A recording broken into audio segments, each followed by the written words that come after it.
A week ago, we introduced you then to Terry Belk, one of the millions of Americans drowning in medical debt and facing grueling financial pain. But now, as Christine Romans explains, a measure of relief for thousands. For Terry Belk in North Carolina, a new financial lease on life. It feels great because you know that the way to build wealth for most Americans is through their home. So for almost 2 decades, I had that taken from me. Belk has a lien on his home because of the $23,000 in medical debt he owes Atrium Health, despite having insurance. He began accruing the debt in 2003 when his wife Sandra was diagnosed with the breast cancer that would ultimately take her life. The hospital later sued again for Belk's own prostate cancer treatment, with interest, now a debt of $8,000. That all changed with a call he received early this week, days after his story was featured on Nightly News. What did they say on the phone? Well, he said that I've been through a lot and that they're moving forward in a new direction as it relates to, patient care and outcome, that they're going to be lifting liens and counseling judgments on all ex-patients.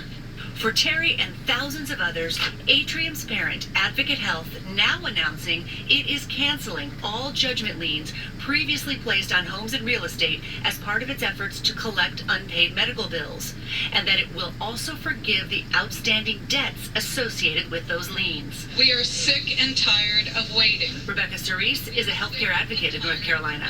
What a weight off their shoulders that this is no longer an issue. So we're thrilled, we're excited. By the way, we're hoping other hospital systems follow suit to what Atrium has done. In all, Advocate Health says it is canceling more than 11,500 liens across 6 states, some, like Terry Belk's, dating back more than 20 years. Look at that, lady. Whoa. For our initial story on the $220 billion Americans owe in medical debt, Belk told us this.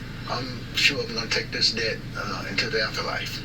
Now he and thousands of others can breathe a sigh of relief. I'm sure that my wife in heaven is looking down, so she's pleased because she knows that she did not leave a defeated, broken man here on earth to carry on. Well, Christine, first of all, thanks for doing this follow-up. Great news for Terry and potentially thousands of other people. But why now for this particular healthcare system? Advocate Health says this was the next logical step in a process that began in 2022 with its leaders examining ways to improve access and the affordability of healthcare. All right, Christine, thanks. We're back in a moment with an NBC News exclusive. Could what's happening to pregnant mothers in one state be a warning for other states? Oh, my.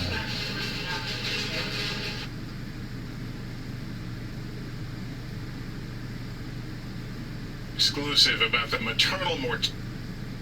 Back up just a little bit. Like, ho, ho, ho. Too far. Right there.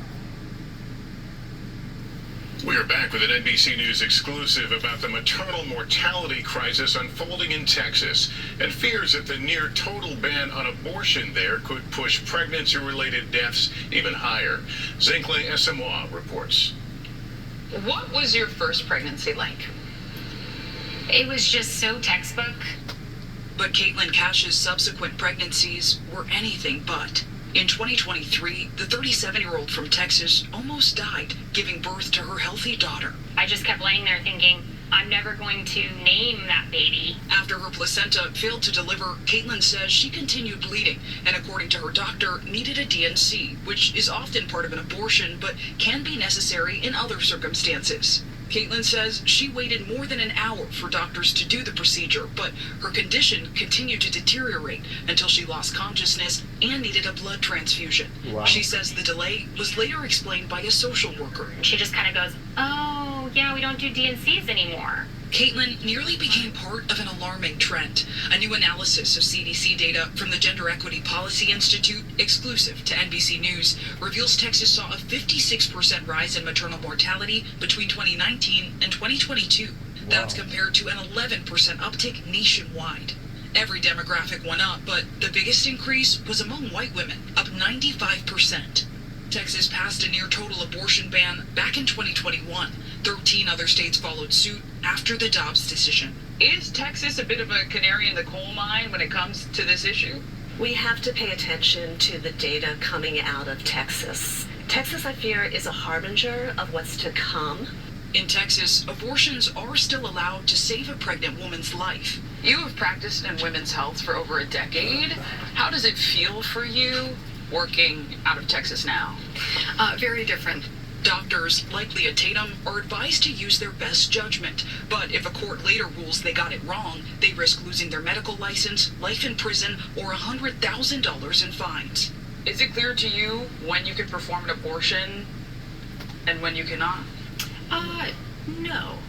No, not really. So there is just this hesitancy that you can feel practicing in Texas. The Cashes believe it's a systemic hesitancy that contributed to Caitlin's experience. I went into that delivery room with a doula and health insurance, and I'm white, and I have a master's degree of education. I went in with every privilege you could think of, and that still happened to me.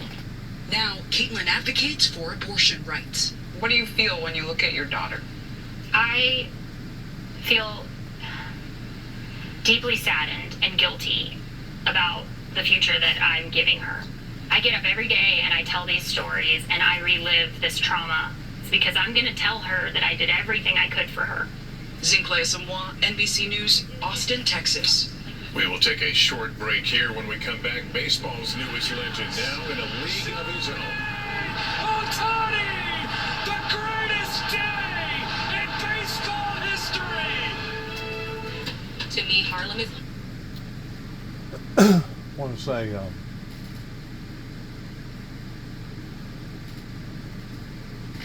that we need to pray for one another in these trouble and times that we can see escalating on levels unimaginable. Even myself have been bamboozled in going to a hospital over here in Martin, Tennessee, that I know I owe probably at least $3,000 or $4,000, and I'm still haggling with the insurance company about this, of the fact that I feel like that I have been entrapped because I didn't make the appointment with this particular wound care doctor hospital up here, and I had no idea that they was labeled as a surgery center versus just a wound care clinic, and I had no idea that they was hitting me for $250 every time I walked in the door every week. So I can definitely understand the first part of this video whenever it talks about people having high dollar emergency hospital bills.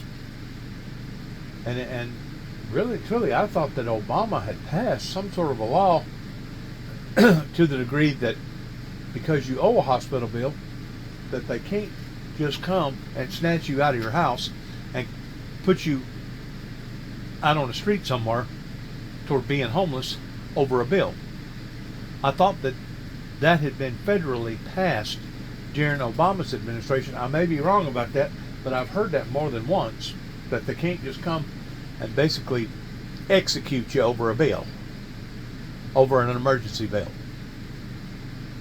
And whenever I say execute, I don't mean physically execute, but metaphorically execute, because whenever you completely demolish somebody's life to the degree that basically now they don't have nowhere to live, you have basically executed that person.